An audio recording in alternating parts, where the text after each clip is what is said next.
لوگوں کی سوچ بڑی حقیر ہو گئی. سوچ کو اعلیٰ بناؤ, سوچ کو اعلیٰ بناؤ. اعلیٰ سوچ بڑی عظیم ہوتی ہے. تو ایک دن ایسا ہوا کہ عید کا دن تھا. عید کے دن دوپہر کا وقت ہے, عید کی نماز ہو چکی ہے, دسترخوان سجا ہے, میاں بیوی محل میں بیٹھے ہوئے ہیں اور لقمہ اٹھانے کی دیری ہے. ایسے میں باہر سے آواز آئی ہے کوئی اللہ کے لیے آج عید کے دن مفلس کو کھانا کھلا دے. منہ کے قریب لقمہ گیا تھا. سیٹھ صاحب غصے میں آ گئے, کون گستاخ اور بدبخت ہے, چلے آتے ہیں عید کے دن بھی بھیک مانگنے کے لیے. نوکروں سے کہا جاؤ اور دروازے پہ کھڑا اس کو دھکے مار کر کے بھگا دو, تاکہ اس کو انجام پتا چلے کہ میرے کھانے میں خلل کرنے والے کے ساتھ یہی سلوک کیا جانا چاہیے. نوکر تھے, نوکر تو نوکر ہی ہوتے ہیں نا, نوکروں سے زیادہ چاپلوسی کون کرتا ہے. گئے, اس کو دھکے دے, کمزور تھا بیچارہ, گر پڑا اور گر پڑنے کے بعد اس نے ایک جملہ کہا, دیکھا تو نے اس ظلم کی داستان کو, دیکھا تو نے, اگر میں محروم نہ ہوتا تو اس کے دروازے پر کیوں آتا. اور پھر اس کی زبان سے ایک جملہ نکلا, میں تجھ سے انصاف چاہتا ہوں, میں تجھ سے انصاف چاہتا ہوں. کبھی ظلم مت کر, آباد رہنا ہے تو کبھی ظلم مت کرنا. اپنی زندگی میں کبھی مکھی اور پسو کو بھی گالی دے کے ان پہ بھی ظلم مت کر. اللہ کو ظلم پسند ہے. اس نے کہا انصاف چاہتا ہوں میں تجھ سے. یہ کہہ کے وہ نکلا. جیسے وہ نکلا اس کو کسی نے بھیک دی, پھر کسی نے نوکری دی, پھر نوکری ملی, پیسے جمع ہو گئے, پھر وہ تاجر بننے لگا. اور ادھر اس کی الٹی گنتی شروع. میں ایک بہت خاص بات جو کسی کتاب میں آپ کو نہیں ملے گی, میں نے اپنے پیران اعظام سے سنی ہے, یہ بات اپنے بزرگوں سے سنی ہے جو آج آپ کو میں بتا رہا ہوں. کسی بھی بندے کی کتنا بھی وہ پاپی ہو, کتنا بھی گنہگار ہو, کبھی اس کی الٹی گنتی شروع نہیں ہوتی اس وقت تک جب تک وہ کسی کا دل نہیں دکھاتا. جب بھی کسی کی الٹی گنتی شروع ہوتی ہے نا, دل دکھانے پر شروع ہوتی. اللہ ہر گناہ کو نظر انداز کرتا ہے, لیکن دل دکھانا اتنا بڑا گناہ ہے کسی کا بھی. مسلمان کافر کی کوئی تفریق نہیں ہے یہاں. اسلام کہتا ہے بے وجہ کافر کا بھی دل نہیں دکھانا ہے, تم کو جانوروں کا بھی دل نہیں دکھانا ہے. میں کہتا ہوں صرف اس ایک جملے کو آپ یاد کر لیں. آج 9ویں محفل ہے, کل 10ویں محفل ہوگی, پتہ نہیں کل جو گفتگو ہوگی اس گفتگو میں ہم رہیں گے کہ نہیں رہیں گے, آئیں گے کہ نہیں آئیں گے, پتہ نہیں. لیکن بس, اور اس سے پہلے کی نشستوں میں آپ شریک رہیں یا نہیں رہیں, کچھ ایسے چہرے ہیں جو پہلے دن سے ہیں اور ہر دن آپ کی تعداد میں اضافہ ہوا ہے. اللہ آپ سب کو جزائے خیر دے.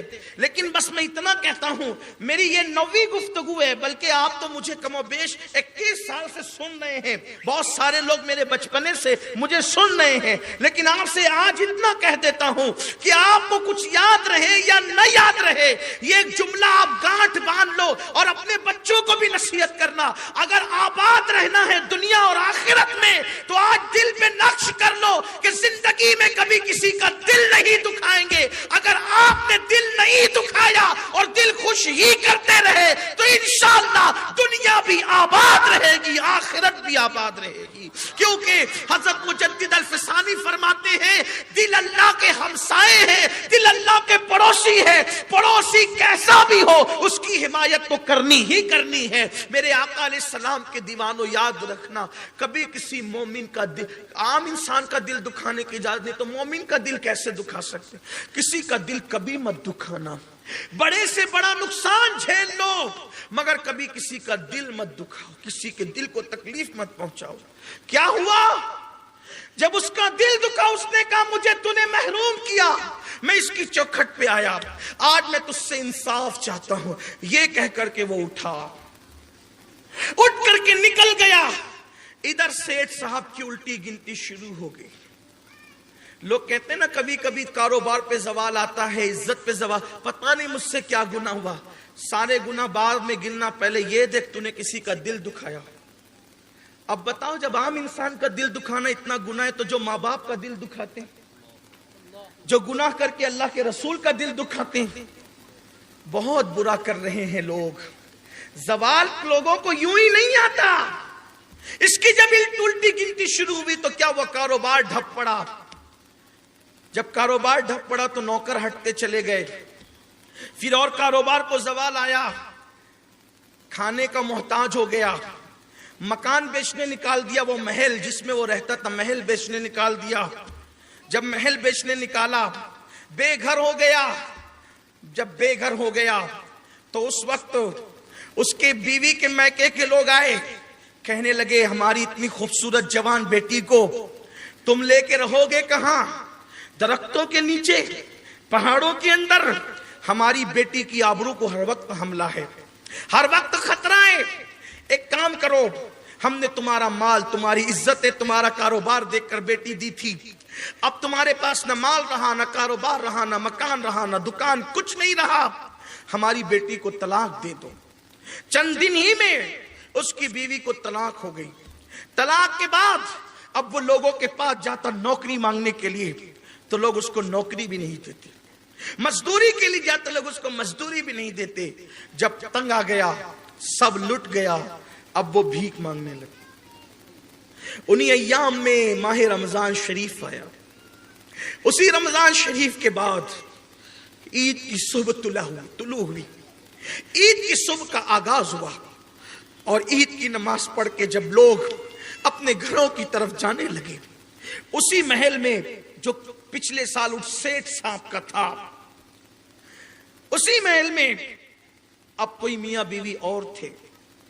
دسترخوان لگا, کھانے کے لیے کھانا رکھا گیا. جب کھانا رکھا گیا, عین شوہر نے, خوبصورت شوہر نے, جوان شوہر نے جب پہلا لقمہ منہ کی طرف آگے بڑھایا, بیوی اس کی چہرے کی طرف نظریں گاڑ رہی تھی. ایسے میں وہی آواز, جیسا لگا کہ کوئی ریکارڈنگ دہرائی جا رہی. حالانکہ اس وقت ریکارڈنگ کا کوئی تصور نہیں تھا. کہنے والے کہتے ہیں تاریخ اپنے آپ کو دہراتی. کسی کی صدا آئی, کسی غریب کی صدا ہے. کوئی عید کے دن اللہ کے لیے فقیر کو کھانا کھلانے والا. اس شخص نے لقمہ برتن میں رکھا, نوکروں کو کہا ہم بعد میں کھائیں گے, یہ کھانا اٹھا کر پہلے اس کو کھلاؤ. اور نوکروں سے کہتے ہیں سنو, کہتے ہیں کہ جس کے ہاتھ سے صدقہ دیا جاتا ہے اس کی بلائیں ٹلتی ہے. یہ کھانا تم نہیں دو گے اپنے ہاتھ سے, اس فقیر کے ہاتھ میں کھانا دینے کے لیے میری نئی نویلی بیوی جائے گی اور یہ اس کو کھانا دے گی. وہ عورت نے, اس لڑکی نے جیسے کھانا اٹھایا اور فقیر کی طرف چلی, فقیر پر نظر پڑی, چیخ مار کر بے ہوش ہو کے زمین پہ گر پڑی. ہاتھ کا کھانا چلا گیا, زمین پہ گر گیا. فقیر بھاگ گیا, فقیر بھاگ گیا. وہ ملکہ گر پڑی. جیسے اس کو اٹھایا گیا, پانی کے چھینٹے دیے گئے. بڑی سادگی کے ساتھ اس کے شوہر نے اپنی نئے نویلی دلہن سے پوچھا فقیر کے چہرے میں تم نے کیا دیکھا کہ تم چیخ مار کے بے ہوش ہو کے گر پڑی؟ تو اس نے پورا قصہ بتایا. پچھلے ہی سال کی بات ہے کہ یہ شخص میرا شوہر تھا جو آج بھیک مانگنے آیا تھا. یہ میرا شوہر تھا, یہ میرے ساتھ بیٹھ کر اسی محل میں کھانا کھا رہا تھا. کسی فقیر نے صدا لگائی, دھکے دے کے مار پٹوا کر کے اس کو ہکال دیا. وہ جاتے جاتے اتنا کہہ گیا تھا اللہ اگر تو نے مجھے محروم نہ کیا ہوتا تو میں اس کے پاس بھیک مانگنے کیوں آتا. آج میں تجھ سے انصاف چاہتا ہوں. انصاف یہ کہہ کہ وہ چلا گیا اور اس کے بعد اس کی الٹی گنتی شروع ہو گئی. پھر اس کا محل بکا, کاروبار تباہ ہو گیا, حتیٰ کہ میں اس کی بیوی تھی, میں نے اس سے طلاق لے لیا. یہ سب سن کر بہت سنجیدگی سے اس شخص نے اپنی نویلی بیوی کی آنکھوں میں آنکھ ڈال کے کہا اللہ کی عزت کی قسم اگر وہ تیرا شوہر تھا پچھلے سال تو تیری چوکھٹ پر جو شخص بھیک مانگنے آیا تھا وہ کوئی اور نہیں تھا, وہ میں ہی تھا. وہ فقیر میں ہی تھا. اس دن کے بعد سے میرے اللہ نے میری سنی اور ہر دن میری ترقی کا دن ہوا.